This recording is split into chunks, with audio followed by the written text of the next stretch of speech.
Alright mga idol, mga bossing. So good morning sa inyong lahat mga idol, mga bossing. So ngayon mga idol, ito yung most requested sa atin ng ating mga followers mga idol.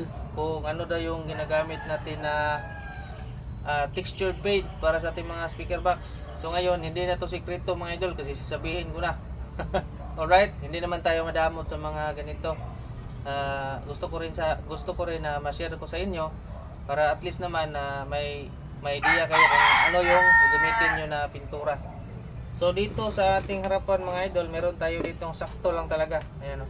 Ito is elastomeric na pintura mga idol, bali water based lang to mga idol, elastomeric. So meron pang ano nito, yung medyo may kamahalan, pero ito lang yung karaniwang ginagamit ko kasi hindi masyadong masakit sa bulsa. At okay din naman yung resulta, matibay din naman mga idol. Kaya ito, tile adhesive kahit anong brand, pwede na yan mga idol. Tapos ito, elastomeric, mas mainam yung itim, yung gamitin nyo, elastomeric na itim.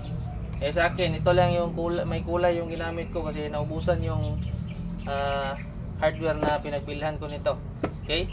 Tapos, isang sachet ng wood glue o stick weld. So nasa 3/4 lang yung ilalagay natin mga idol. Huwag nyo lang ubusin yung isang ganito. Okay, pwede rin ubusin, depende na yan sa inyo mga idol. Kung gusto nyo iubos, ubusin nyo mga idol. Yan o. Tapos sa isang litrong ganito mga idol, elastomeric, ay lagyan natin ng kahit isang litro din na tubig. Yan o. O isang litro at kalahati mga idol. Yun o, para mas dadami mga idol ba. Ito naman yung stick wheel natin.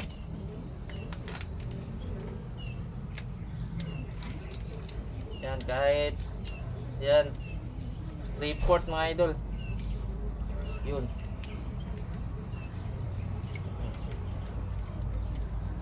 3/4 yun mga idol.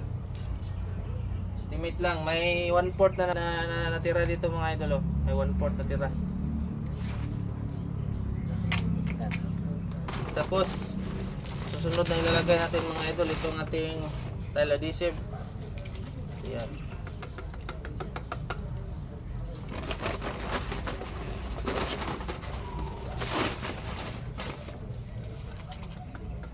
Yan, damihan lang natin mga idol para mas maganda yung ganyang texture.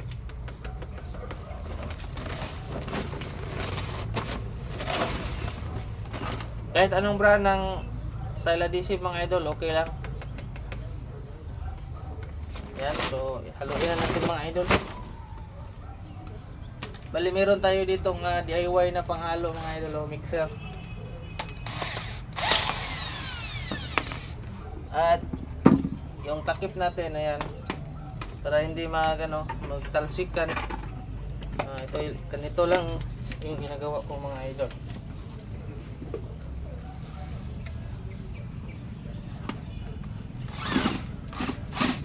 Yan. Tapos haluin na natin mga idol.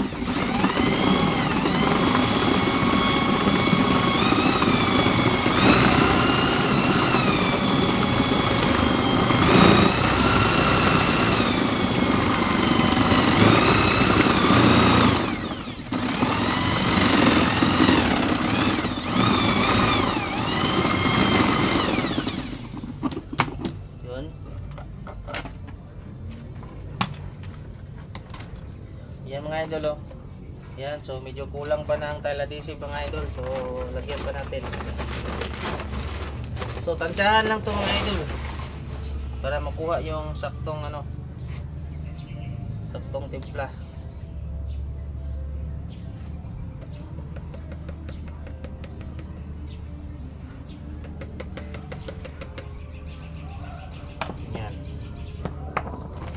So, lagyan pa natin konti mga idol, parang kulang pa talaga.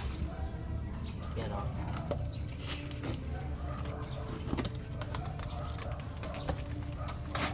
Tapos, halo ulit.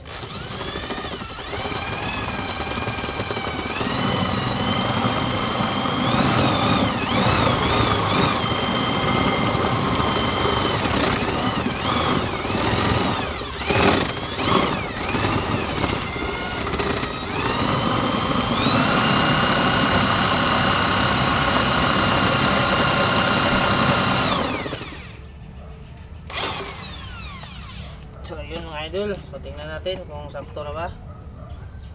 So ayan. So ito mga idol, saktong-sakto na to. Ano? Yan, saktong-sakto na to i-apply sa ating mga box. Yan. Okay na to mga idol, oh. So ganoon lang mga idol. Yun lang yung mga ingredients natin. Sana nakuha nyo yung ating ingredients. So listan nyo lang kung hindi nyo na kuha sa una, ulitin nyo lang yung video para makuha nyo yung ating mga ingredients mga idol. So yun lang mga idol. Mamaya is i-apply natin to sa ating MCB box na project, alright?